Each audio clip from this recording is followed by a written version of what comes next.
नमस्कार मित्रांनो, आपल्या हिंदू संस्कृतीमध्ये अनेक सण, परंपरा आणि विशेष महिने आहेत. त्यापैकी एक म्हणजे अधिक महिना, ज्याला अनेक ठिकाणी धोंड्याचा महिना असेही म्हटले जाते. पण हा महिना नेमका का येतो? धोंड्याचा महिना असे नाव कसे पडले? या महिन्यात गृहप्रवेश का करत नाहीत आणि या महिन्याचे धार्मिक महत्त्व काय आहे? तर आजच्या व्हिडिओमध्ये आपण अधिक महिन्याबद्दल संपूर्ण माहिती अगदी सोप्या भाषेत जाणून घेणार आहोत. त्यामुळे व्हिडिओ हा शेवटपर्यंत नक्की बघा.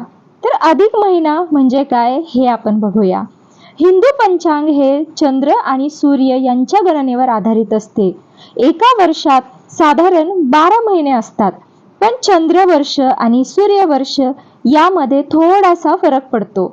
चंद्रवर्ष हे सूर्यवर्षापेक्षा जवळपास 11 दिवसांनी लहान असते. हा फरक भरून काढण्यासाठी साधारण 2 वर्ष 8 महिन्यांनी एक अतिरिक्त महिना जोडला जातो. यालाच अधिक महिना असे म्हणतात. हा महिना दर 3 वर्षांनी साधारण येत असतो, त्यामुळे याला पुरुषोत्तम महिना असेही म्हणतात. हा महिना धार्मिकदृष्ट्या अत्यंत पवित्र मानला जातो. तर धोंड्याचा महिना का म्हणतात?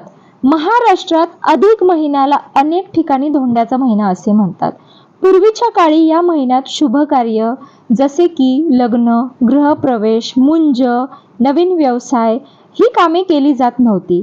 म्हणून लोक म्हणायचे की हा महिना जड आहे, म्हणजेच धोंड्यासारखा. त्यावरून धोंड्याचा महिना हे नाव प्रचलित झाले असे मानले जाते. काही ठिकाणी या महिन्यात स्त्रिया विशेष पूजा करतात आणि दान धर्माला खूप विशेष महत्त्व दिले आहे. अधिक महिन्यात भगवान विष्णूचा महिना मानले जाते. या महिन्यामध्ये जप, तप, दान, पूजा, व्रत, धार्मिक ग्रंथ वाचन याला विशेष महत्त्व दिलेले आहे. त्याचबरोबर भगवद्गीता वाचन, विष्णू सहस्त्रनाम, रामरक्षा, हरिपाठ याचे पठण करतात. गरिबांना अन्नदान, कपड्यांचे दान आणि गायीला चारा हेही शुभ मानले जाते. तर या महिन्यामध्ये काय करावे आणि काय टाळावे हे आपण बघूया. तर या महिन्यामध्ये रोज देवपूजा करावी, दान धर्म करावे, नामस्मरण, उपवास, मंदिर दर्शन आणि गरजू लोकांना मदत. तर काय टाळावे? लग्न, गृहप्रवेश, नवीन व्यवसाय सुरू करणे, मोठे शुभ कार्य. तथापि हे सर्व श्रद्धेवर आधारित आहे. प्रत्येक कुटुंबाची परंपरा ही वेगळी असू शकते. तर यामागचा वैज्ञानिक दृष्टिकोन काय आहे ते आपण जाणून घेऊया. तर वैज्ञानिक दृष्टिकोनातून पाहिले असता अधिक महिना हा कॅलेंडर संतुलित ठेवण्यासाठी असतो. जसा इंग्रजी कॅलेंडरमध्ये लीप इयर येतो, तसाच हिंदू पंचांगात अधिक महिना येतो.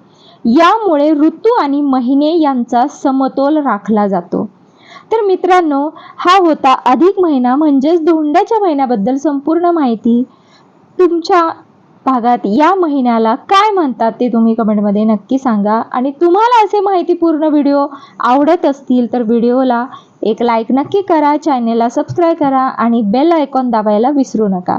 भेटूया पुढच्या एका नवीन व्हिडिओमध्ये. तोपर्यंत सर्वांना